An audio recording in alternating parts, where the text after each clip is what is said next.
আসসালামু আলাইকুম রহমতুল্লাহি বারাকাতু। আজকে একটা নতুন রেসিপি নিয়ে চলে এসেছি ফারহান লাইফস্টাইলে। বানাবো রুই মাছের ফিশ ফিঙ্গার। তো তার জন্য গ্যাসটাকে প্রথমে অন করে কড়াতে পানি দিয়ে একটু নুন, একটু হলুদ আর মাছগুলোকে দিয়ে দিচ্ছি। পেটির মাছ নিতে হবে যাতে কাঁটাগুলো সহজে বার করা যায়।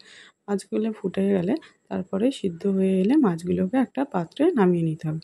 তারপরে হাত দিয়ে ভালোভাবে কাঁটাগুলোকে আলাদা করে নিতে হবে, নাহলে কাঁটাগুলো গালে পড়বে। তারপরে আমার এটা হয়ে গেলে কড়াইতে একটু সর্ষের তেল নিয়ে নেবো, তার মধ্যে কুচানো পেঁয়াজ, কুচানো কাঁচা লঙ্কা, আদা রসুনের পেস্ট দিয়ে ভালো করে ভেজে নেব।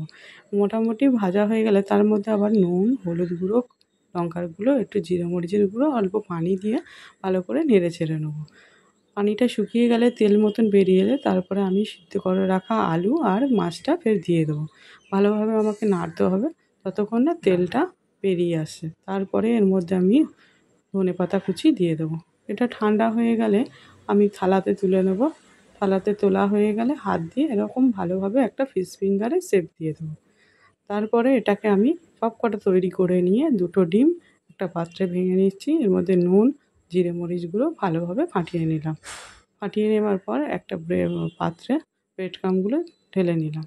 তারপরে একটা একটা করে মাছের ফিশ ফিঙ্গারগুলো আমি ব্রেড ক্রাম্বে চোবাবো। তারপরে ফের ডিমের ডিমের মধ্যে দেব। ডবল কোট করব যাতে খেতে সুন্দর হয়, মচমচে হয়। এইভাবেই আমি সব কটা তৈরি করে নেব। একটা একটা করে সব তৈরি করা হয়ে গেলে তারপরে আবার কড়াইতে তেল দিয়ে তেলটা গরম হয়ে গেলে একটা একটা করে সব ছেড়ে দেবো। গ্যাসটাকে একদম লো ফ্লেমে রাখবো যাতে না ভালোভাবে পুড়ে যায়। ভালোভাবে আমাকে আস্তে আস্তে করতে হবে।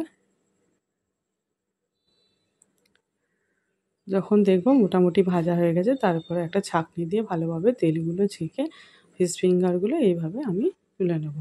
তো আমার কমপ্লিট হয়ে গেছে ফিশ ফিঙ্গারগুলো। কেমন লাগলো বন্ধুরা জানিও। আবার দেখা হবে অন্য একটা ভিডিওতে। তো সঙ্গে থেকো বন্ধুরা, পারলে আমার চ্যানেলটাকে সাবস্ক্রাইব করে দিও। পাশে থাকা বেল আইকনটা টিপে আমার সাথে থেকো। টাটা বন্ধুরা, আবার দেখা হবে নেক্সট একটা ভিডিওতে।